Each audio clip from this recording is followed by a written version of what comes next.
Miss Abigail Wynne never thought her quiet life teaching at Red Fern Ridge's tiny schoolhouse would turn wilder than a Wyoming twister tearing through the prairie. At 33, she'd convinced herself she was fine staying single forever, that dreams of a husband, a house full of kids, and a warm hearth were buried deep under years of lonely nights, chalk dust, and the weight of routine. Then Boaz cut her. A cowboy built like a mountain with hands big enough to wrestle a bear and gentle enough to calm a spooked colt, loomed in her schoolhouse doorway, clutching his black hat like it was his only anchor, and dropped words that flipped her world upside down. "I need a wife," he rumbled, his voice deep as thunder rolling over the golden plains. "And you need strong sons to keep you safe when winter bites hard. No flowers, no sweet-talking nonsense, just raw, unpolished truth from a man who didn't know how to spin a lie, whose brown eyes held a quiet honesty that made her heart skip. With winter creeping closer like a wolf stalking the shadows and the town's tongues wagging like loose shutters in a storm, Abigail makes a choice that shocks even her own soul. She says yes to marrying this towering stranger, not for love, but to survive the harsh land, to keep her pride intact, and to silence the whispers that called her a spinster. Yet as the crisp fall fades into the icy grip of winter on the windswept Wyoming plains, something unexpected starts to bloom between them, like a stubborn wildflower pushing through frozen dirt, defiant and alive. Could this practical deal spark the love she thought she'd lost forever? A love she'd buried after a broken heart back in Ohio? Hey, where are you reading this tale from? Drop a shout in the comments below, and if this story grabs your heart, smash that subscribe button. I've got a spicy surprise cooking for you tomorrow, straight from the prairie. The September wind tore across Red Fern Ridge, sharp and restless, carrying the dry, earthy scent of buffalo grass and sneaking through the weathered wooden walls of the one-room schoolhouse, where Miss Abigail Wynne had taught for 8 long, steady years. The old building creaked and groaned under the gusts, its gray boards scarred deep by Wyoming's brutal sun, biting snow and gritty sand, each mark telling a story of survival against the elements. Abigail stood at the chalkboard, her brown hair pulled into a tight bun that made her look older than her 33 years, watching little Tommy Fletcher wrestle with his times tables like a colt fighting a halter for the first time, his pencil scratching as he muttered numbers under his breath. Her days were as predictable as the sunrise over the rolling hills. Up before dawn broke, a brisk walk from her small cottage to the school, teaching 10 to 20 kids aged 6 to 14, their faces a mix of freckles, curiosity, and mischief, then back. Home to a supper alone, with only the wind's howl and her own thoughts for company, her life a quiet rhythm of chalk and routine. 7 times 8, Tommy, she said, her voice gentle but firm, laced with the kind of patience that made ranchers and shopkeepers trust her with their children's minds and futures, knowing she'd shaped them with care. Tommy's face, scrunched up, his tongue poking out as he counted on his fingers under the desk, his boots scuffing the worn floorboards, kicking up tiny clouds of dust that danced in the sunlight. 56, Miss Wynne, he said at last, his grin wide and proud, like he'd just roped a calf in front of the whole town, his eyes bright with victory. "Good job, Tommy," Abigail replied, her smile warm and real, lighting up her face in a way that wasn't jaw-dropping but made folks feel seen, cared for, like they mattered in a world that could be cold and hard. Her mama used to say Abigail's hazel eyes were her best feature, shifting with her mood, green when her heart was light with joy, gray when sorrow crept in like a thief in the night. These days they leaned more toward gray, though she'd never admit it to anyone, not even herself, hiding the ache behind her steady voice and calm demeanor. The afternoon sun slanted through the smudged windows, casting long, lazy shadows across the rows of wooden desks where kids scratched answers on their slates with stubs of chalk, the sound a soft chorus of effort that filled the room like a heartbeat. Abigail had set up those desks herself when she first arrived, measuring the space with a ruler to catch the best light for reading and writing, arranging them in neat rows that felt like a promise of order in a chaotic land. Every inch of the schoolhouse bore her touch, her heart, her stubborn determination. Alphabet cards she'd painted late at night by lamplight, her fingers stained with color. Storybooks she'd saved up to buy with her meager teacher's wages, their pages worn from eager hands. The iron stove she tended like a mother, keeping it stoked on mornings so cold the kids' breath hung in the air like tiny clouds, their fingers red from the chill. This place wasn't just her job. It was her heart, her sanctuary, her whole world. A refuge where she wasn't the spinster teacher folks pitied at church socials or whispered about in the general store. She was Miss Wynne, the one who taught Billy Carmichael to read despite his stammer that made other kids giggle, showed Mary Patterson that girls could conquer arithmetic as well as any boy, and kept order in a town where school was often seen as a luxury for kids needed to mend fences, herd cattle, or help with the harvest. As the children worked, their heads bent over their slates, their pencils scratching, Abigail's eyes drifted to the window, where the vast Wyoming prairie stretched. Beyond the schoolyard, like an endless sea of gold and green, rippling under the wind's restless touch. Rolling hills blanketed in buffalo grass swayed like waves, dotted with cottonwood trees that lined hidden creeks snaking through the land, their leaves rustling like a whispered secret. A song only the prairie knew. It was beautiful, breathtaking, in its vastness, but it was cruel, unforgiving, a place that demanded grit, sweat, and stubbornness from everyone who dared call it home, a land that gave nothing easy and took everything if you weren't strong enough. She hadn't chosen Red Fern Ridge, not really, not with her heart or her dreams. 8 years ago, at 25, she'd come here with a teaching certificate, a battered suitcase, and a heart cracked wide open from a broken engagement back in Ohio, a wound that still ached if she pressed it. Henry Morrison, a banker's son with a slick smile and promises of forever, had seemed like her future, her safe harbor, her happily ever after. When he proposed, she'd pictured a life of love, a home filled with children's laughter, a warm hearth to share on cold nights. But Henry was weak, spineless, folding like cheap paper under his father's disapproval when her family's lack of wealth or status became a problem, a stain on his ambitions. The engagement ended in her father's parlor, Henry staring at. His polished shoes, muttering about rushing things and marriage being a serious step. His words hollow as the ache they left behind, sharp as a knife in her chest. 2 weeks later, she answered an ad for a teacher in Wyoming, desperate to escape the whispers, the pity, the suffocating weight of a small town's judgment, the eyes that followed her like she was a broken thing. Her parents begged her to stay, tears streaming down her mother's face. Her father's voice rough with worry, but she craved a life free from society's rules, from the marriage game that had burned her so badly, from the pain of a love that wasn't strong enough to last. Those early years in Red Fern Ridge were a trial by fire. Winters so cold her breath froze on her scarf, the air biting her lungs, loneliness that pressed like a stone on her chest, heavy and relentless. Nights when the wind howled like a banshee, outside her tiny cottage, rattling the windows and creeping into her dreams like a ghost. But slowly, step by stubborn step, she found her footing, her place. The kids loved her, their bright eyes and eager questions filling her days. Their parents respected her, nodding when she spoke at town meetings.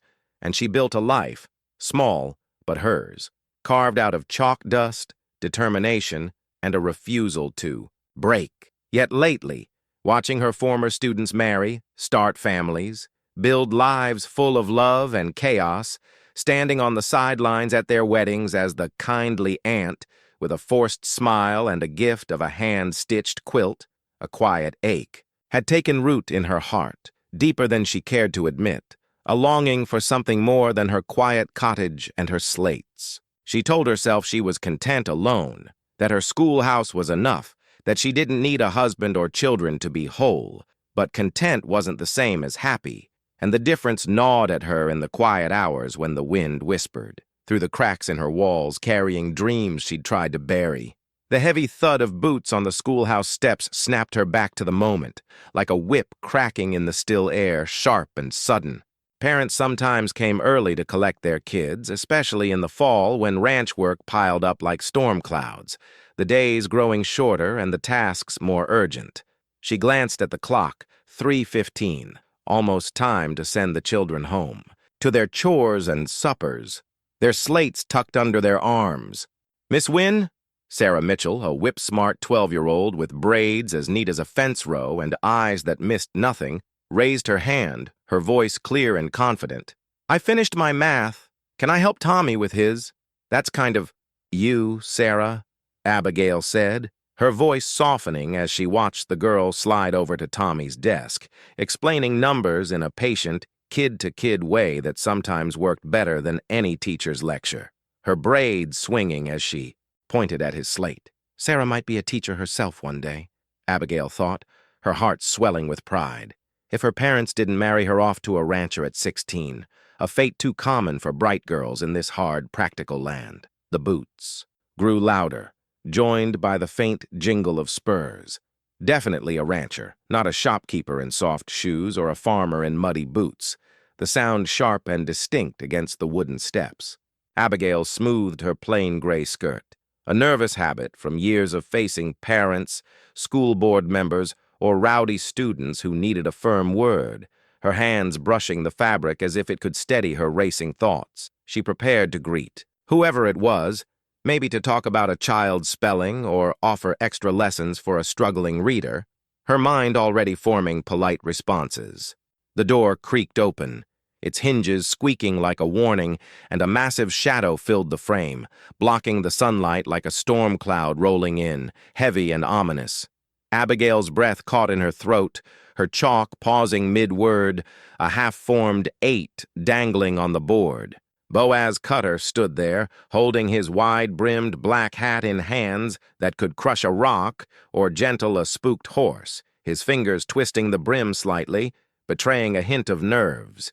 She'd seen him around.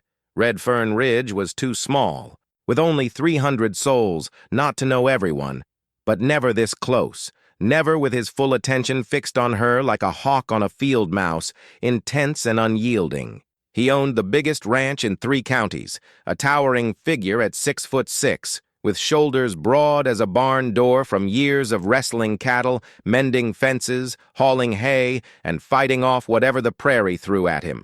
Rustlers, wolves, storms. His dark hair was streaked with silver, like moonlight on a river, glinting in the sunlight that framed him, and his face bore deep lines carved by the sun, wind, and years of hard living, each wrinkle a story of survival.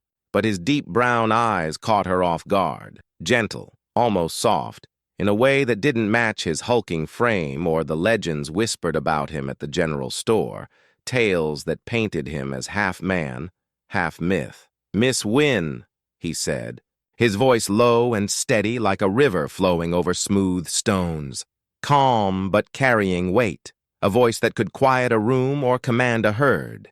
"Can we talk?"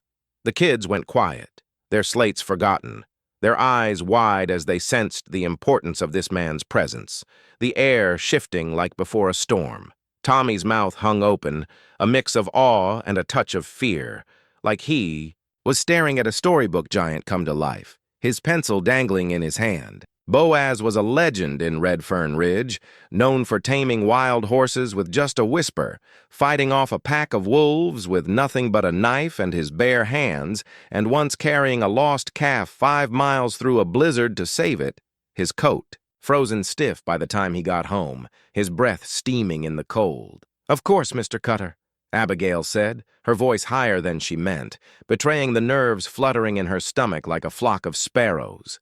"Kids, keep working. Quietly. I'll be just outside." She stood, feeling small as she walked toward him, her skirts swishing softly against the floorboards, her heart thumping like a drum in her chest. At 5'4", she was average height, but he made her feel like a sparrow next to a hawk, his presence, filling the room like a storm about to break, powerful but not threatening. She followed him to the porch, closing the door behind her to keep the kids' curious ears at bay, the latch clicking softly in the quiet. The sun warmed her face, casting a golden glow over the prairie, the grass rippling like a sea under the wind, but a shiver ran down her spine, not from the cool September breeze, but from the strangeness of this moment, heavy with possibility. Boaz Cutter, seeking her out for a private talk? They'd barely exchanged words before. Just polite nods at church, a quick good day when he passed her at the general store, his head ducked under the low doorway, his hat casting a shadow over his face. He stood with the endless prairie at his back, the wind tugging at his coat, calm but serious, his eyes fixed on her like she was the only thing in the world that mattered right now. This wasn't about a kid's arithmetic or a donation for new slates. It was something bigger, something that could change everything. "Miss Wynne," he began, then paused, choosing his words with care, like he was picking the right tool for a delicate job, his big hands twisting the brim of his hat, the leather creased from years of use. "This might sound mighty strange. Me coming here like this, out of the blue, in the middle of your school day, but I've got something important to say, and I ain't one for beating around the bush or wasting time." Abigail clasped her hands in front of her, another nervous habit from years of facing parents, school board members, or rowdy students who needed a firm word, her fingers tightening until her knuckles whitened. "I'm listening, Mr. Cutter," she said, her voice steadier now, though her heart still raced like a runaway horse pounding against her ribs. He met her eyes, his gaze so intense it made her breath hitch, like he could see right through her to the dreams she'd buried, the hopes she'd locked away. Inside, she could hear the faint scrape of slates, Sarah's soft voice helping Tommy with his numbers, the familiar hum of her world, safe and small, a world she'd built with her own hands. "I need a wife," he said, plain as if he were, asking for a sack of flour at the store, his voice steady but carrying a weight that pressed against her chest, heavy and real. "And you need strong sons to keep you safe when winter comes. When the snow piles high and the wind don't quit." The words hit her like a bucket of ice-cold creek water, stealing her breath and leaving her mind scrambling like a mouse in a trap, her thoughts tumbling over each other. She stared, certain she'd misheard, her mouth opening but no words coming out, her hands tightening until her nails bit into her palms. But his face was steady, his brown eyes waiting patiently for her to catch up to the wildest, most unthinkable thing anyone had ever said to her, a proposition that turned her world on its head. At home, in her jewelry box, tucked under a few plain brooches and a pearl pin her mama gave her, was her mother's wedding ring, a thin gold band she hadn't touched in months, maybe years, its shine dulled by time but heavy with meaning. It was a relic of dreams she'd locked away, promises she thought she'd never need again, promises that had shattered in an Ohio parlor 8 years ago when Henry walked away. Now, it flashed in her mind, clear as the prairie sky, stirring feelings she'd tried to bury under years of chalk dust and solitude, feelings that surged like a river breaking its banks. She started, then stopped, her thoughts spinning, like leaves caught in a windstorm, her hands trembling slightly as she clasped them tighter. "I don't understand what you're asking, Mr. Cutter," she said, her voice barely above a whisper, her eyes searching his for some hint of a joke, though she knew he wasn't the type. "I ain't asking, not exactly," he said, his voice gentle but firm, like he was explaining something as obvious as the sun rising, his eyes never leaving hers. "I'm laying out facts, plain and simple. 2 facts. My ranch needs a woman's touch. Someone to keep the house, make it a home, cook meals that ain't just beans and jerky, mend clothes, bring some warmth to the place. And winter's gonna be rough this year, worse than most, with snow deep enough to bury a man, winds that'll cut through your walls. You've got no one to chop wood, clear snow, fix your roof when it piles high, or keep you safe when the storms hit. And this town, well, it ain't always kind to single women as they get older, no matter how good they are at teaching, no matter how much respect they've earned." His bluntness should have stung, reducing marriage to a transaction, cold as a bill of sale in the general store. But it didn't. It felt honest, like he was offering her a lifeline in a flood. No frills or false promises attached, just truth laid bare like the prairie itself. "Mr. Cutter, we hardly know each other," she said softly, her voice barely above the wind, her hands still clasped tight, anchoring her against the storm in her mind, the weight of his words pressing against her heart. "You know I'm honest," he replied, unfazed, his eyes steady as the hills, warm but unyielding. "You know I work hard, pay my debts, never been married, never had kids. You know my ranch can provide better than teaching ever will. Food, shelter, warmth, safety through the winters, a place where you won't have to scrape by alone. And you know you're tired of being alone, Abigail, even if you don't say it." That last part cut deeper than a knife, piercing the armor she'd built around her heart, the walls she'd raised to keep out the pain of loneliness, the ache she hid behind her steady voice and calm smile. How did he see it? The quiet moments when she sat by her fire, wishing for someone to share the silence, to fill the empty chair across from her. Her cheeks flushed, hot despite the cool air, and she looked away, out at the prairie where the grass danced under the wind, a sea of gold stretching to the horizon, endless and untamed. Silence stretched between them, heavy but not uncomfortable, filled with the wind's low moan, the distant bellow of cattle, the faint hum of the schoolhouse behind her, where Sarah was probably teaching Tommy fractions by now, her voice steady and kind. This was her life, safe, predictable, small, and he was asking her to leap off a cliff into something vast, unknown, terrifying, a future she couldn't see but could feel, like a storm gathering on the horizon. "Why me?" she asked at last, her voice barely above a whisper, her eyes still fixed on the horizon, afraid to meet his gaze, afraid of what she might see there. "There must be younger women who'd jump at the chance to marry a man like you, with a ranch like yours, with your name and your land." "I don't want a girl," he said, not harshly, but with a quiet conviction that made her look back at him, her breath catching in her throat. "I want a woman who knows herself, who's faced life and didn't break, who's got steel in her spine and a heart that don't give up. Someone I can sit with at night and talk to, not just about chores or cattle, but about life, the world, the things that matter, the things that keep you up at night. Someone who can handle this hard land, who don't scare easy when the storms come." He nodded toward the schoolhouse, its weathered walls standing firm against the wind, a testament to her stubbornness, her strength. "You've done that for 8 years, teaching kids who'd rather be roping calves or chasing rabbits, kids who come to you wild and leave a little wiser. You've earned respect in a place that don't give it easy, from folks who don't bow to just anyone.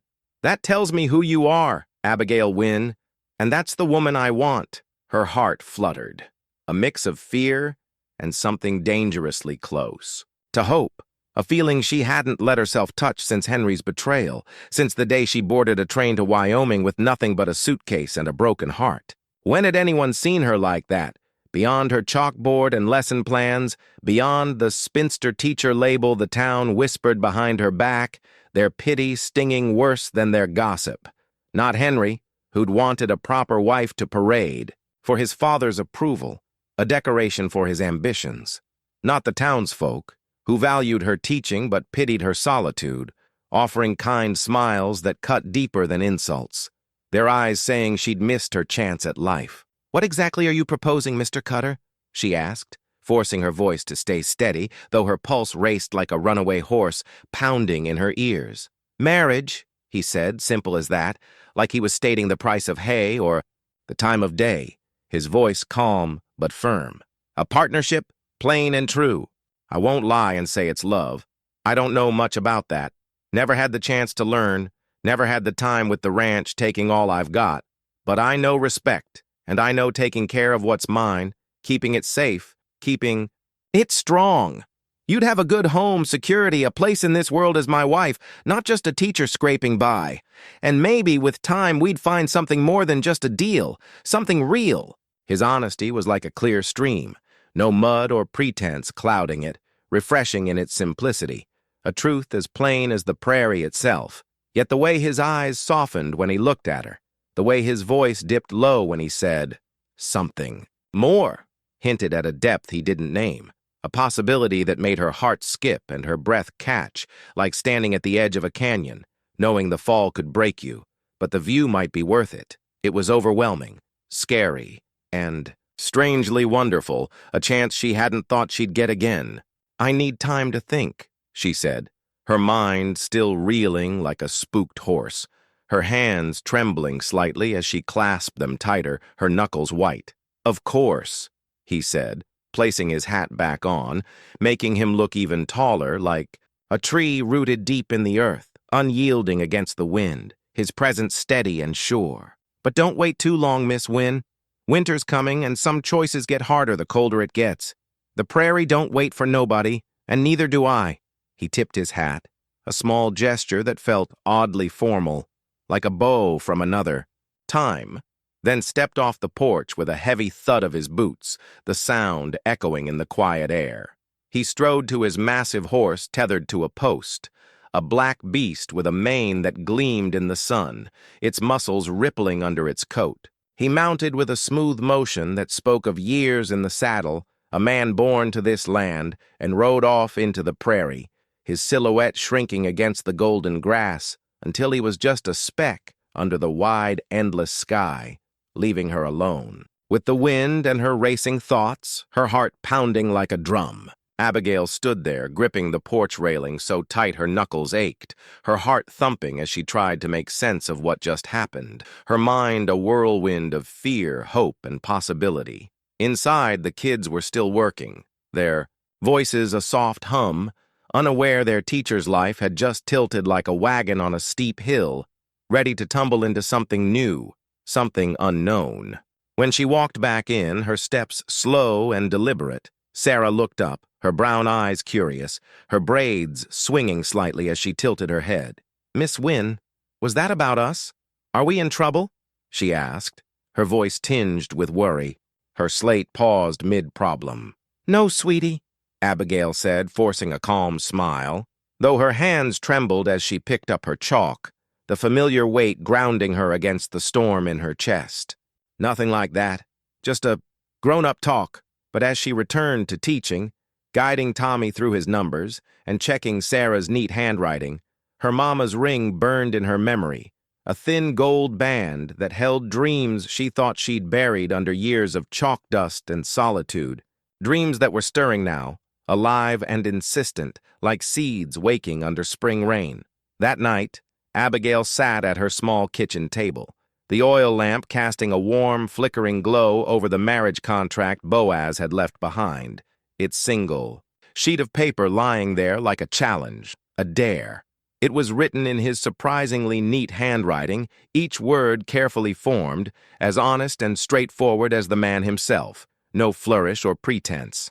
The terms were fair, almost generous, like he'd thought hard about what she'd need to feel safe, to feel like herself. She could keep teaching if she chose, have her own money from her wages, sleep in separate rooms at first to ease into their life together, and always have his respect as his wife no matter what the future held. "Marriage of convenience," she read aloud, her voice soft in the quiet cottage, echoing off the bare walls, the words sounding strange in the stillness. "Between Boaz Cutter and Abigail Wynne, for mutual benefit and protection, with the hope that affection might grow but not required." The words were cold on the page, like a legal notice in the town paper, dry and official, but they felt warm, like a promise wrapped in truth, a vow without lies, without the empty romance that had burned her before. No false declarations of love, no hollow promises,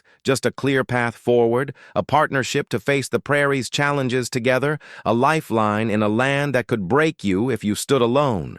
A knock at the door startled her, making her heart leap like a spooked rabbit, her hand jerking and nearly knocking over the lamp. She tucked the contract under a book of poetry, Tennyson, her favorite, its pages worn from years of reading.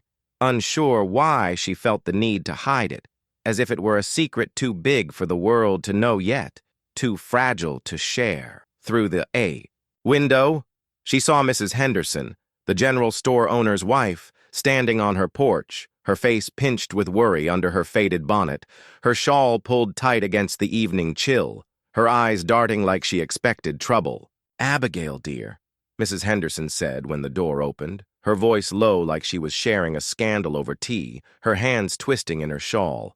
"I'm sorry to come so late, disturbing your evening, but I heard something downright wild at the store today, and I had to come see you myself." "Come in," Abigail said, stepping aside, knowing the gossip would spread faster than a prairie fire by morning, burning through every kitchen, barn, and church pew in Red Fern Ridge. "Would you like some tea?" "That'd be lovely," Mrs. Henderson replied, bustling into the parlor and settling into a chair, her sharp eyes scanning the room like she was hunting for clues, her fingers twitching with anticipation, her bonnet slightly askew. "Is it true Boaz Cutter came to the schoolhouse today? Right in the middle of lessons, bold as brass, standing there like he owned the place?" News traveled fast in a town of 300, where every sneeze was a headline, every visitor a story to be dissected over coffee and biscuits. Abigail busied herself with the kettle, avoiding those prying eyes, the clink of cups a small shield against. Her nerves, the steam rising like her swirling thoughts. "He did stop by," she said, keeping her tone light, like it was nothing more than a parent dropping off a lunch pail, though her heart still raced from the memory of his words. What did that man want? Mrs. Henderson leaned forward, her teacup forgotten, her voice dropping to a whisper, as if the walls themselves might gossip to the neighbors. "Folks are saying he wasn't there about a kid's schooling, not with that look in his eye." Abigail poured the tea, her hands steady despite the storm in her chest, the steam curling up in delicate spirals, calming her just enough to speak. "He had a proposition," she said, sitting across from her guest, cradling her own cup for warmth, her fingers tracing the rim. "What kind?" Mrs. Henderson pressed, her eyes wide, practically vibrating with excitement, her shawl slipping off one shoulder as she leaned closer. No sense hiding it. Everyone would know by sunrise, and Abigail was too tired to dodge the truth, too weary of carrying secrets alone. "He asked me to marry him," she said, her voice even, though saying it aloud made it feel more real, like a stone dropping into a still pond, sending ripples through her heart. Mrs. Henderson's teacup clattered, against its saucer nearly spilling, her mouth falling open. Like a barn door in a storm, her eyes wide with shock. "Marry him? Boaz Cutter?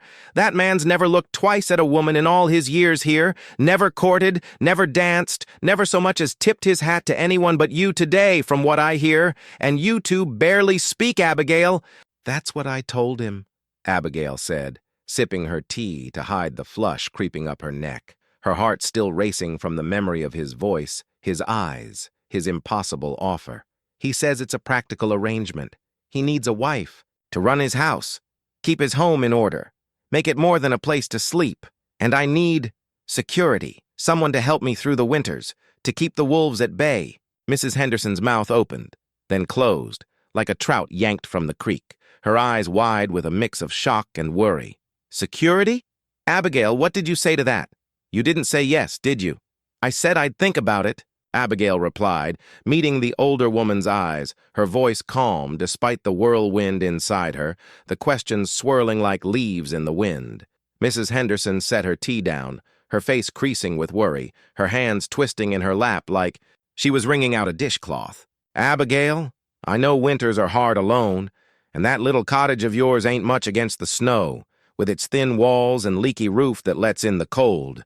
But marrying a man you don't love, a man like Boaz Cutter, big as a bear and twice as scary with all those stories about him, carrying calves through blizzards, fighting rustlers with his bare hands, that temper of his that folks say flares like a wildfire? Aren't you scared, Abigail?" Abigail thought back to the porch, to Boaz's gentle eyes and steady voice, to the way he'd spoken plain but kind, his words careful but honest, his hands twisting his hat like he was nervous too. She'd heard the tales, how he'd faced down a pack of wolves with just a knife, how he'd rebuilt his barn alone after a fire, working through the night until dawn, his hands bleeding but his will unbroken. But today, She'd seen something else, something softer, like a glimpse of sunlight through storm clouds. A man who spoke of respect, not just need. "He was kind to me," she said, her voice firm, meeting Mrs. Henderson's worried gaze with a steadiness she didn't fully feel. "Respectful, honest about what he's offering and what he expects. He didn't try to charm me with lies or empty promises, didn't pretend it was something it's not. There are worse things than marrying. A good man who's fair, Mrs. Henderson, even if it's not a love story from a novel." Mrs. Henderson shook her head, unconvinced. Her lips pursed like she'd tasted something sour, her fingers still twisting in her shawl. "The town will talk, Abigail. Some will call you practical, smart for securing a future with a man like Boaz. Others will say you're desperate, selling yourself for a roof and a name, throwing away your chance for love. Are you ready for that? For the whispers? The stares?" "Let them talk," Abigail said, surprising herself with her defiance, her voice rising slightly, sharp and clear. "Maybe desperate isn't so bad if it leads to something better than this." She gestured at her small parlor, tidy but lonely, with its single chair by the fire, its shelves stuffed with books that kept her company, its walls bare of laughter or love, the silence heavy with years of solitude. After Mrs. Henderson left, muttering about scandal and propriety, her shawl flapping as she hurried into the night, her bonnet bobbing in the wind, Abigail pulled out the contract again. She read it 3 times, her fingers tracing Boaz's careful handwriting, each word sinking deeper into her heart like seeds in fresh-tilled soil, taking root in places she'd thought barren. If she signed, they'd marry in 2 weeks. A simple ceremony with just a few witnesses, nothing fancy, just legal and binding. She'd move to his ranch, a place she'd only seen from a distance. Its log house and barns a mystery she'd soon call home. But she could keep teaching, at least for a while, holding on to the part of herself she'd built here, the part that made her Abigail win. He'd provide for her, protect her, respect her as his wife, no matter what the future held, no matter how cold the winters or how fierce the storms. She'd run his household, cook his meals, mend his shirts, and one day, maybe bear his children, sons to chop wood and clear snow, as he'd said, but also daughters to teach, to love, to raise strong in this hard, beautiful land. The thought of children, of a family, made her chest ache with a longing she'd tried to forget. A dream she'd buried after Henry's betrayal, but that stirred now, alive and insistent, like a fire kindling in her heart. The next day, the town was abuzz, like a kicked beehive, gossip spreading faster than dust in a windstorm, the air thick with whispers and curious glances. Visitors trickled to her cottage, each with their own take on the news, their voices a mix of awe, envy, judgment, and excitement, their footsteps echoing on her porch like a drumbeat. "It's romantic," said Mary Patterson, a former student now with 3 kids clinging to her skirts, her eyes sparkling like she was reading a dime novel, her voice dreamy. "Like a storybook, the mysterious rancher sweeping in to claim the schoolteacher, carrying her off to his big ranch like a knight in a tale."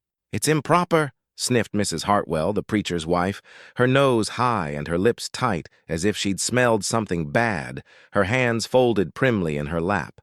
"Marriage is for love and faith, not some cold arrangement cooked up for convenience, like a business deal." Dr. Morrison, distantly tied to her old fiancé Henry, was practical, his gray whiskers twitching as he spoke, his eyes kind but calculating. "Boaz is honest, hard-working, richer than most in these parts, with land that stretches farther than you can see. You could do worse, Abigail, a lot worse in a place like this." But 8-year-old Tommy Fletcher said it best, as she walked him home after school, his small hand in hers, his boots kicking up dust on the dirt path, his floppy hat slipping over his eyes. "Miss Wynne, are you marrying Mr. Cutter?" he asked, his eyes big with curiosity, his voice high and earnest. "I'm thinking about it, Tommy," she said, smiling down at him, her heart warming at his innocence. "Why do you ask? He fixed our fence when Papa was hurt last spring, didn't ask for a dime, just worked till it was done, sweat pouring off him. He let me pet his horse once, a big black one named Thunder, so tall I had to stretch to reach its nose. His hands are huge, like they could crush a rock, but he was gentle, like he didn't want to scare me or the horse. Mama says gentle hands mean a gentle heart, and you should marry someone with a heart like that, Miss Wynne. That night, Abigail stood at her window, watching the prairie sunset paint the sky in pinks, oranges, and purples, like a promise of something new, something possible, a canvas of hope stretched across the horizon. The land was beautiful but unforgiving, a dance between life and survival, beauty and hardship, a place that gave nothing easy but rewarded those who endured. Her life here was good, useful, respected, a place where she mattered, but small, like a bird in a cage, wings clipped by years of routine, by the weight of solitude. At 33, her old dreams of love and family had faded like ink left in the sun, blurred and hard to read, smudged by time and heartbreak. But what if they didn't? Have to stay buried? What if respect and partnership could grow into something more, something real, something lasting, like the cottonwoods that thrived along the creeks despite the wind and drought? She sat at her table, picked up her pen, and signed the contract. Abigail. Wynne, soon to be Abigail Cutter, her name inked with a steady hand, though her heart pounded like a drum. It felt huge, like stepping into a river with no idea how deep it ran, yet simple, like opening a door she'd always known was there, waiting for her to turn the knob, to take the leap. Tomorrow, she'd ride to Boaz's ranch and tell him, her heart racing with the weight of her choice, the possibility of a new life. Tonight, she packed her mama's ring in a small velvet pouch, its gold glinting in the lamplight, a symbol of dreams she might dare to dream again.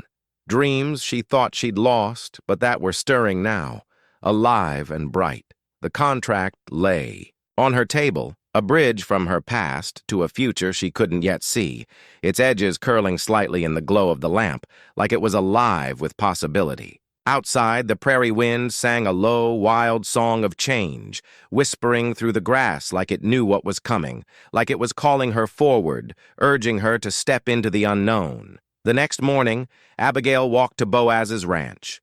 Her teaching slate tucked under her arm like a shield, its familiar weight grounding her against the nerves fluttering in her chest like a flock of birds taking flight. The Cutter Ranch nestled between two low hills, sheltered from the worst of the prairie wind, but catching the morning sun in a golden glow that made the log house and its outbuildings look warm, inviting, almost alive, like a place that could become a home. It was grander than she'd imagined. A sturdy log house with a wide porch, its roof slanted to shed snow, surrounded by neat barns, corrals, and a windmill turning lazily in the breeze, its blades creaking softly, all speaking of wealth and care, of a man who built something lasting, something to pass down. Boaz was by the corral, mending a leather bridle, his massive frame unmistakable even from a distance, his shirt rolled up to reveal arms strong from years of ranch work, muscles shifting under his skin as he worked the leather. He looked up.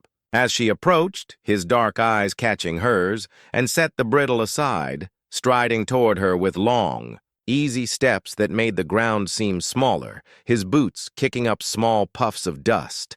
His dark hair glinted with silver in the sunlight, and his face held a mix of hope and worry, a flicker of vulnerability that showed this deal meant more to him than he'd let on at the schoolhouse, more than just a practical arrangement. "Miss Wynne," he greeted, tipping his hat, his voice warm but cautious, like he was bracing for her answer, his hand still holding the hat, fingers tracing its worn brim. "Didn't expect you this early. Not with school starting soon, kids. Waiting for their lessons. I wanted to talk before I head to the schoolhouse," she said, her voice steady despite the butterflies in her stomach, her fingers tightening around her slate. She pulled the contract from her bag, its edges creased from her nervous handling, the paper trembling slightly in her hand. "I've made my decision." His eyes flicked to the paper, his jaw tightening like he was bracing for bad news. His big hands still holding his hat, fingers pausing in their restless twisting. She handed it to him, watching as he read her signature, the neat curve of her name inked at the bottom, a bold declaration of her choice. His shoulders relaxed, and a small smile softened his face, like a cloud passing from the sun, letting light spill through, his eyes bright with relief. "You're sure?" he asked, his voice quiet, almost tender, his eyes searching hers for any hint of doubt, any sign she might turn back. "As sure as I can be about something so new," she said, clutching her slate, its worn edges familiar, under her fingers, a reminder of the life she was holding on to even as she stepped into another. "But I have conditions, Mr. Cutter." "Boaz," he corrected gently, his smile widening just a fraction, enough to make her heart skip, a warmth spreading through her chest. "And I figured you would. What are they?" She'd rehearsed this speech on her walk, practicing the words as she crossed the prairie, the grass brushing her skirts, the wind tugging at her bonnet, but now, facing this giant of a man who'd soon be her husband, the words felt clumsy, like trying to thread a needle in a windstorm, her tongue tripping over her thoughts. "I want to keep teaching, at least for now," she said, her voice firm, her eyes meeting his. "The kids need me, and I need to feel useful, to have something of my own, something I've built." "Agreed," he said without hesitation, nodding like it was the most natural thing in the world, his eyes warm with understanding. "What else? Separate bedrooms at first," she added, her cheeks warming at the thought, her eyes dropping to the slate in her hands, its surface, worn smooth by years of teaching. "Makes sense," he said, his voice calm, not a hint of pushback or disappointment, just steady acceptance. "We're strangers starting a deal, Abigail. No need to rush things, not till we're ready, till we know each other better." His quick agreement surprised her. She'd expected some argument, some hint of resistance, but his eyes were steady, understanding, like he'd already thought this through and wanted her to feel safe. "Anything else?" he asked, his voice gentle, his hat still in his hands, his fingers tracing its brim again. She glanced at her slate, its worn surface a reminder of the life she'd built, the woman she'd become through years of hard work and stubbornness. "Promise you'll respect who I am," she said, her voice softening but firm, her eyes lifting to meet his. "Don't try to mold me into your idea of a wife, someone I'm not, someone who fits a picture I can't be." He studied her for a long moment, his brown eyes searching hers, deep and warm like a fire on a cold night, seeing her in a way that made her feel exposed but safe. "Abigail," he said, her name rolling off his tongue in a way that sent a shiver through her, soft and strong like a vow. "I asked you because of who you are, not to change you. I want you. The woman who teaches, who stands up to this land, who don't back down, who's got a mind as sharp as her heart is kind. That's the wife I want, the woman I chose." His words hit like a warm breeze, unexpected and overwhelming, wrapping around her heart like a blanket, warming places she'd thought gone cold. When had anyone wanted her for herself? Not just her skills, not just the teacher who kept kids in line, who made parents proud, not Henry, who'd wanted a wife to fit his father's mold, a decoration for his ambitions, not the townsfolk, who saw her as useful but pitied her loneliness, their smiles kind but cutting. 2 weeks, he said, shifting back to practical. "Matters," his voice steady again, grounding them both. "Enough time to arrange your teaching. Let the school board know. Maybe find a helper for the busy days?" "Yes," she said, her voice steadier now, though her heart still raced, a mix of fear and excitement pulsing through her. "Good. I'll talk to Reverend Matthews about a simple ceremony. Just legal stuff, a few witnesses, nothing fancy. Unless you want it, no big fuss," he said, his eyes checking for her approval. She nodded, hesitating, her mind swirling with all the things still unsaid, all the questions she didn't know how to ask, the fears and hopes tangled together, like vines. "Boaz," she said, testing his name, liking its weight on her tongue, the way it felt like a promise, solid and real. "What do you expect day to day? I've lived alone for 8 years, cooking for one, keeping my own house. I don't know how to be a wife, not really, not the way most folks expect." He gave a small smile, almost shy, a crack in his tough exterior that made him seem younger, softer, like a boy showing a piece of himself for the first time. "I don't know how to be a husband either, Abigail," he said, his voice low, his eyes warm with honesty. "Never had to be, never had anyone to share this life with. We'll figure it out together, step by step, like breaking a new horse, slow and steady, learning as we go." The simplicity was both comforting and daunting. No grand romance, no storybook promises, just two people learning to walk a new path together, finding their rhythm in a land that didn't make it easy. The next 2 weeks were a whirlwind, caught between her old life and the new one looming like a storm on the horizon, dark and thrilling. The town watched her like she was a circus act, their eyes following her every move, their whispers trailing. Her like dust in the wind, a mix of curiosity and judgment. Women dropped by her cottage with marriage advice, assuming she knew nothing about running a home, their voices a mix of kindness and pity, their hands carrying baskets of bread or jars of jam as excuses to pry. Mrs. Patterson blushed through. Vague talk of wifely duties, her cheeks red as apples, her eyes darting away, which made Abigail laugh despite her nerves, the sound echoing in her quiet parlor, breaking the tension. Others shared their own marriage stories, some sweet with memories of love that grew over time, others sharp with warnings about hard men, harder winters, and the weight of a life tied to another. Men either congratulated her with awkward nods, their hats in their hands, or looked baffled, like her choice was a puzzle they couldn't solve, a riddle written in a language they didn't speak. Abigail kept teaching, her slate grounding her through the chaos, its familiar weight a reminder of who she was, who she'd always been. Sarah Mitchell asked one day, her eyes wide with curiosity, her braids swinging as she leaned forward. "Will you still be our teacher after you marry, Miss Wynne? We need you."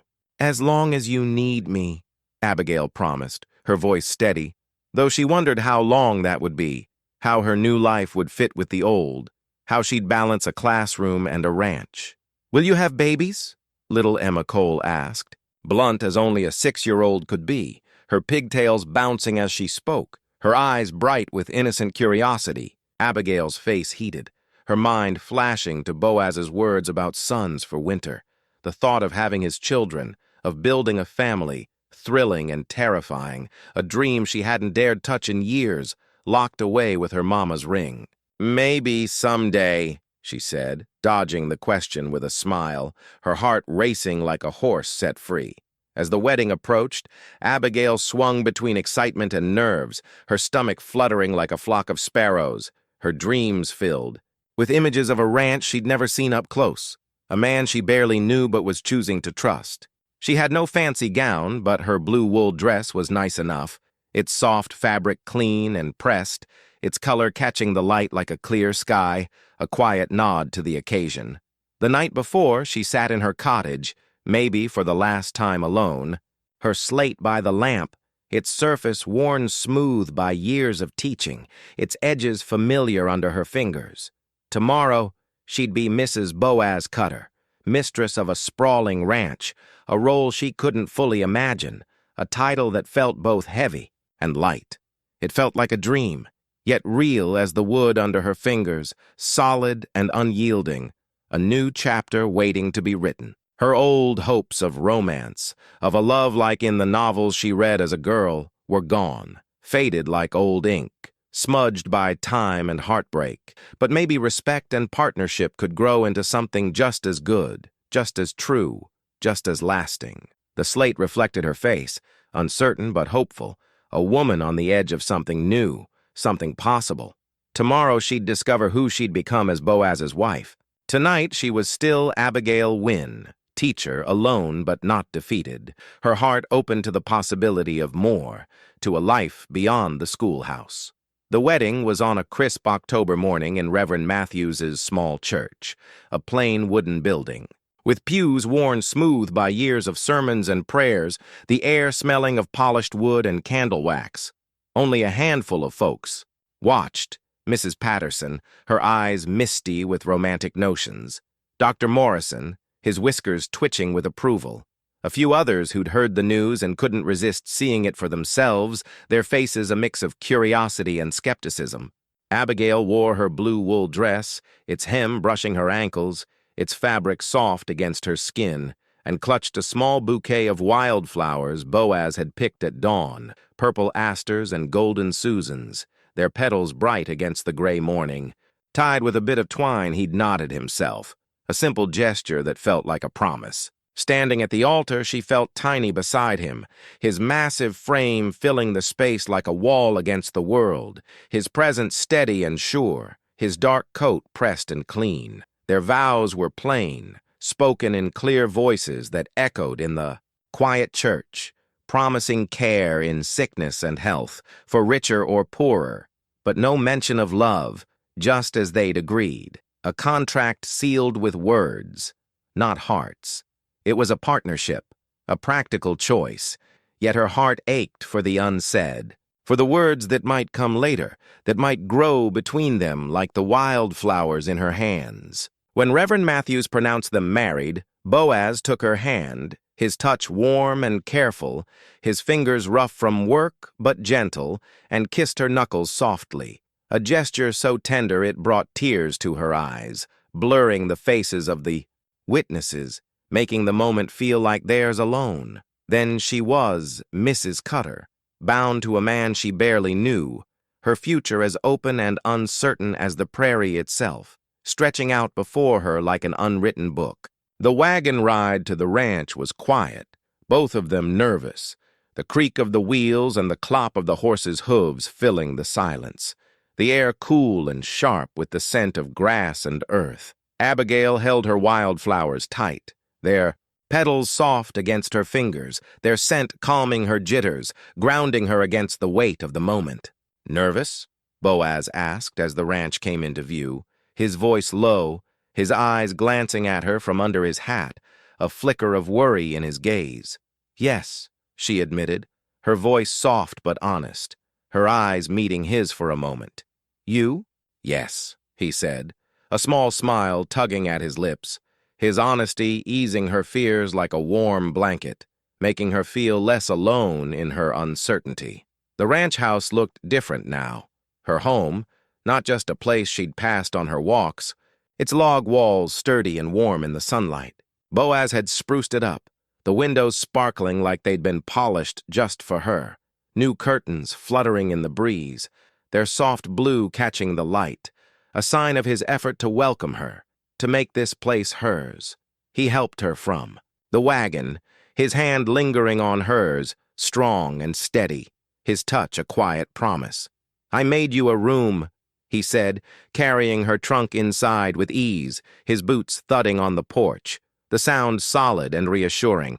"Upstairs, facing east for morning light, so you can see the sun rise over the hills, catch the first rays of the day." The house was warm and sturdy, built to last, its log walls thick against the wind, its floors polished but worn from years of boots. A big fireplace stood in the parlor, its stone hearth wide enough to warm the whole room, flanked by comfy chairs worn from use, their cushions soft and inviting. A bookshelf lined one wall stuffed with books, Shakespeare, Dickens, Emerson, names she hadn't expected in a rancher's home, their spines worn but cared for, a surprise that made her smile. "You're surprised," Boaz said, catching her staring at the shelves, his voice tinged with amusement, his eyes crinkling at the corners. "I am," she admitted, running her fingers over the spines, their leather smooth under her touch, their titles familiar and comforting. "Didn't peg you for a reader, not with all the ranch work." "My mama was a teacher," he said, a hint of pride in his voice, his eyes softening with memory, a glimpse of the boy he'd been. "She made sure I learned even for ranch life. Said books keep a man's mind sharp when the land tries to dull it, keep you human when the work makes you feel like a machine." That shifted her view of him, adding layers to the giant she'd married, a man who wasn't just muscle and grit, but thought and heart. His neat handwriting on the contract made sense now, a trace of the boy his mother had raised, a boy who loved stories as much as she did. "I brought books," she said, hesitant, her voice soft. "Is that okay?" "More than okay," he said, pointing to the shelf with a grin, his eyes warm. "Add to it." Make it yours, Abigail. This is your home now. He showed her the house. A big kitchen with a wide table for meals, its wood scarred but polished, ready for shared suppers. A dining room that could seat 8, its chairs sturdy and waiting for company. A parlor with a piano he couldn't play but kept for his mama's memory, its keys dusty but polished, a relic of a softer time. It was clean but felt like a man's space, practical and bare, needing a woman's touch. Flowers, curtains, laughter, life, the warmth of a home rather than a house. Her room was spacious, with windows framing the rolling hills, the glass so clean it seemed to disappear, letting the prairie pour in. A desk sat by the window, her teaching things already arranged, her slate, her books, a small inkwell, waiting for her, a thoughtful gesture that made her heart swell. "For your schoolwork," he said, setting her trunk down gently, his hands, careful despite their size. "And a good lamp for reading at night so you don't strain your eyes." His thoughtfulness warmed her, a quiet promise that he'd considered her needs, her passions, her life beyond their deal. "I want you to be happy here, Abigail," he said, his voice low, his eyes meeting hers, warm and earnest. "This deal helps me, keeps the ranch running smooth, gives me a partner, but I don't want you feeling trapped or shortchanged. This is your place now, same as mine." That night, they ate beef stew he'd made, another surprise, the rich smell filling the kitchen, the taste better than she'd expected from a bachelor rancher, savory and warm like he'd put care into it. Talking was awkward at first, two strangers finding their footing, their spoons clinking against bowls, the silence heavy but not unkind. "Tell me about your students," he said. His spoon paused, his eyes curious, a spark of interest in his gaze.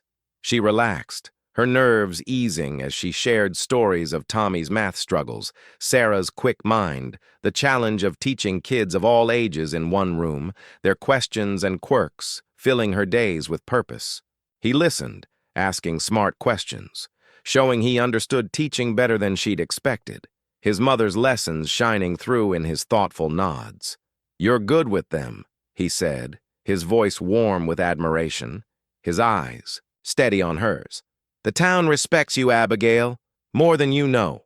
That's rare out here, where folks value a good horse or a strong fence over a good teacher."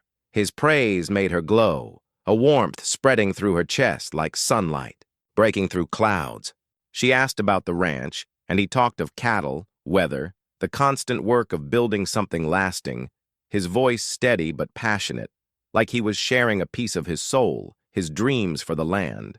After dinner, he did chores, checking the horses, securing the barn, his boots crunching on the gravel outside, while she wandered the house, exploring its corners, learning its story. The kitchen was practical, with pots hung neatly and a pantry stocked with basics, flour, beans, jars of preserves. The parlor showed his quiet nights, chess, books, a worn chair by the fire, its cushion molded to his frame, a place where he'd sat alone for years, reading by lamplight. When he returned, his boots dusted with dirt, his hair slightly mussed from the wind, she was at the bookshelf, her fingers tracing the spine of a Tennyson collection, its pages yellowed but loved, a book she'd read 100 times. "Find something good?" he asked, leaning against the door frame, his presence filling the room, his voice warm and teasing. "You like Tennyson?" she said, holding the book, its weight familiar, its words a comfort. "Me too, especially Ulysses. I love the idea of chasing new adventures, no matter how old you are or how much you've lost, finding a new path when the old one's gone."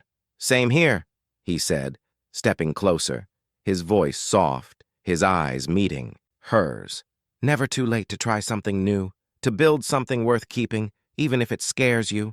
They stood quietly, a spark of connection flickering between them like a match catching flame, small but bright. "I'll let you settle," he said, stepping back, his eyes lingering on her, reluctant to break the moment. "Tomorrow's busy. Fence. Work for me? School prep for you? Mind having a working wife, one who's out teaching kids all day? I'm proud of you," he said, his voice warm, his eyes steady, a sincerity that made her heart skip. Most men here can't say their wives help the town like you do, teaching kids, shaping the future, giving them something to hold on to. In her new room, Abigail sat by the window, the prairie stars glittering outside, bright and endless, like a sky full of possibilities. She thought over her day, the weight of it settling like dust after a storm. This morning, she was the single teacher, her life small but safe, defined by her slates and her students. Tonight, she was married to a man who read poetry, cooked, Stu planned for her comfort and saw her as more than a teacher or a spinster, a man who wanted her for who she was. It wasn't love yet, but it was more than a deal, a seed planted in fertile ground, a promise of something growing. Outside, the prairie stars shone, bright against the dark, and for the first time in 8 years, she slept in a house where she wasn't alone. The sound of Boaz's boots in the hall, a quiet comfort. A rhythm she could lean into. 3 weeks into their marriage, Abigail was planting a garden behind the house, her hands deep in the cool, dark dirt, sowing seeds Boaz had given her. Carrots, beans, lettuce, herbs. Each one a small promise of spring, a vow of a future together. The sun warmed her back, and the wind tugged at her bonnet. Loose strands of her brown hair dancing around her face as she worked, the prairie stretching around, her like a living thing breathing with every gust, its grass whispering secrets. They weren't just plants. They were a commitment, roots deeper than the contract they'd signed, a sign of hope in a land that demanded it. "You don't have to do that," Boaz said, coming from the barn, his boots dusty, his shirt sleeves rolled up to reveal arms. Strong as oak, his hands streaked with dirt from his own work. "I can hire help, let you focus on teaching, save your hands for your slates." "I want to," she said, brushing hair from her face, leaving a smudge of dirt on her cheek, her smile soft but determined. "I've never had space for a real garden, not in my little cottage with its tiny yard. This feels hopeful, Boaz, like we're building something together, something that'll last." The word hopeful hung between them, heavy with meaning, hinting at feelings beyond their practical deal, a warmth that hadn't been there before. Their days had found a rhythm, like a song they were learning note by note, each day adding a new melody. She cooked breakfast, simple but hearty, eggs and biscuits filling the kitchen with warmth, the smell lingering through the morning. She taught school, her slate and chalk, her tools, her students, her purpose. She came home to find him working, mending fences, herding cattle, checking the windmill, his hands never idle. Evenings were quiet, her grading papers by lamplight, him mending tools or reading by the fire, his deep voice sometimes reading aloud a line from a book that caught his fancy. But they talked more easily now, their voices weaving together like threads in a quilt, stitching something new. Sometimes their hands brushed as they passed a dish at supper, or she caught him watching her, his eyes soft, suggesting something growing, something neither of them named yet, like a seed waiting for rain. "I talked to Marcus Blackwood yesterday," Boaz said, kneeling beside her in the garden, his big hands gentle as he patted the soil around a seed, his touch careful but strong. "He's asking about our marriage, stirring up trouble." Her hands paused in the dirt, her heart skipping, a chill running through her despite the warm sun. Marcus owned the neighboring ranch, a man always jealous of Boaz's success, his eyes cold and sharp like a hawk's at church, his smile never reaching them. She'd seen him in town, handsome but hard, his presence like a shadow that made folks uneasy. "What's he saying?" she asked, her voice steady but curious, her fingers still in the soil. "If it's a real marriage or just a deal to look proper," Boaz said, his voice tight, his jaw clenching, a rare edge of anger in his tone. "Says a woman like you, educated, respected, wouldn't marry me unless you were desperate, scraping for security, running from something." The words stung sharp as a slap, cheapening their bond, making it sound like a transaction in a ledger, cold and calculated. Abigail felt a surge of protectiveness, not just for herself, but for Boaz, for what they were building, fragile but real. "What did you say?" she asked, her eyes meeting his, searching for his reaction. Told him it's none of his damn business, Boaz said, his voice low, the anger still there but controlled, his eyes dark as he stared at the dirt. But it got me thinking about how folks see us, what they whisper when we're not around, how they judge you. She understood, her mind flashing to their careful distance, the way they moved around each other like dancers learning steps.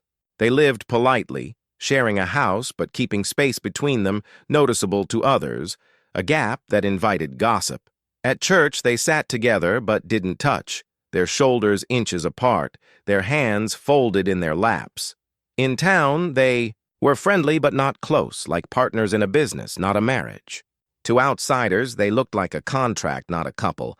And in a town like Red Fern Ridge, appearances mattered, shaped reputations, opened or closed doors. "Care what people think?" she asked, her voice soft but probing, watching his face, the lines deepening around his eyes. "Care what it means for you," he said, meeting her eyes, his gaze intense, warm but worried. "If they think this ain't real, it could hurt your teaching, your place here. Some parents might not want. A teacher in a strange marriage might pull their kids, say it's not proper." She hadn't considered that.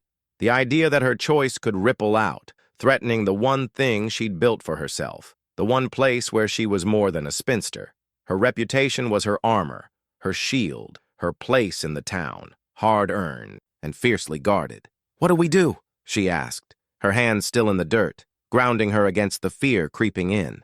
He looked shy, this huge man, his eyes dropping to the seeds they'd planted, his fingers tracing a line in the soil.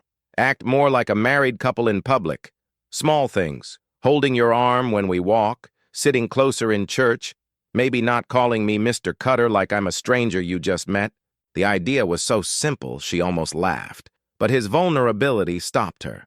A crack in his tough exterior that made her heart soften, made her want to reach out. "That's smart," she said, a small smile tugging at her lips, her voice warm. "For both of us, Boaz."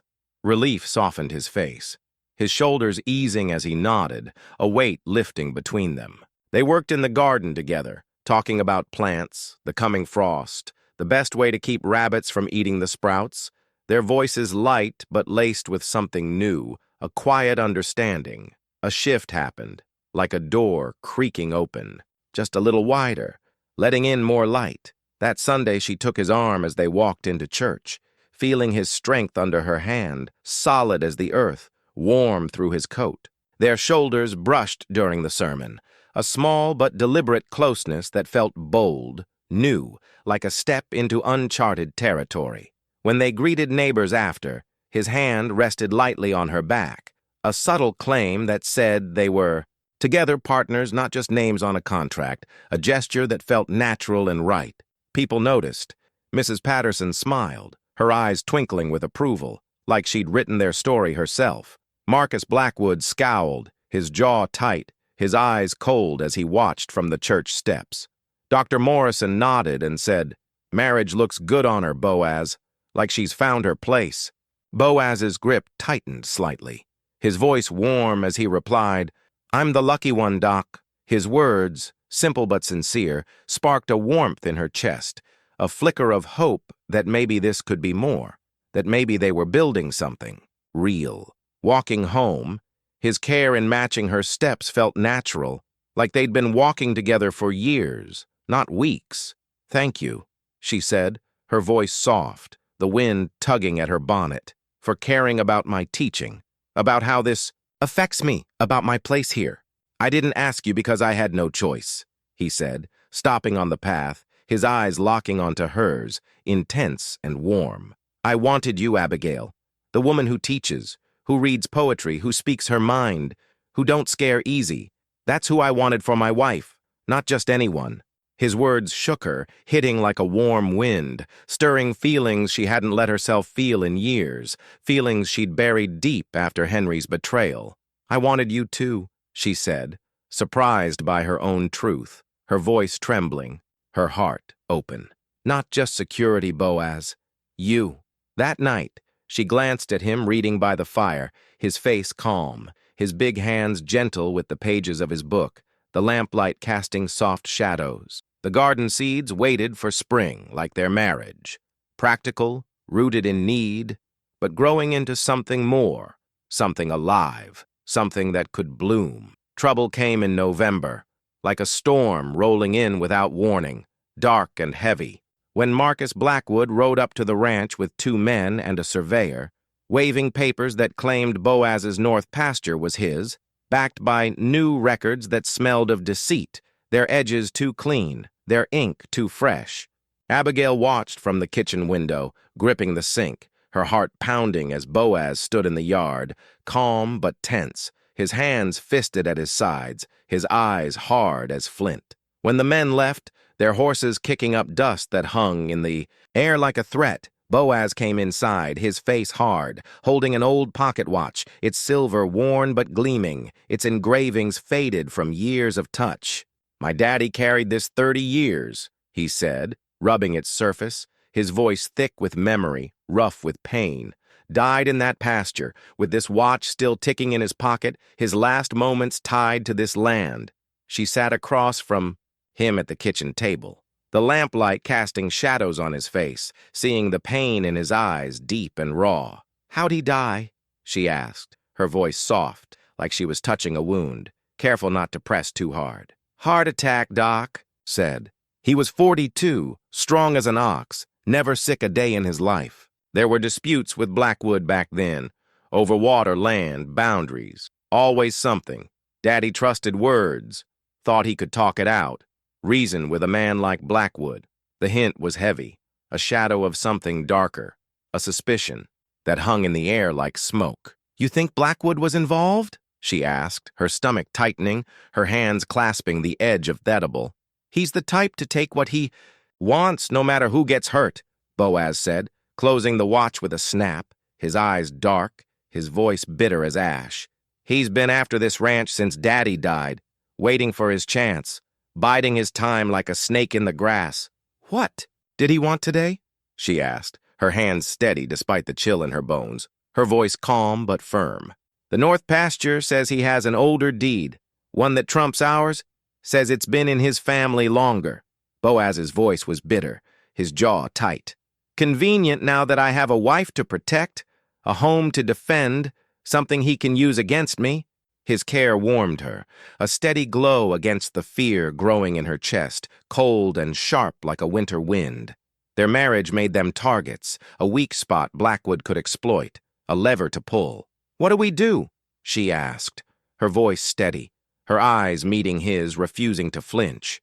"Fight legally, get our own surveyor, check his papers, see if they hold water, see what lies he's spun," he said, his eyes showing fear, a rare crack in his strength, a vulnerability that made her want to reach out.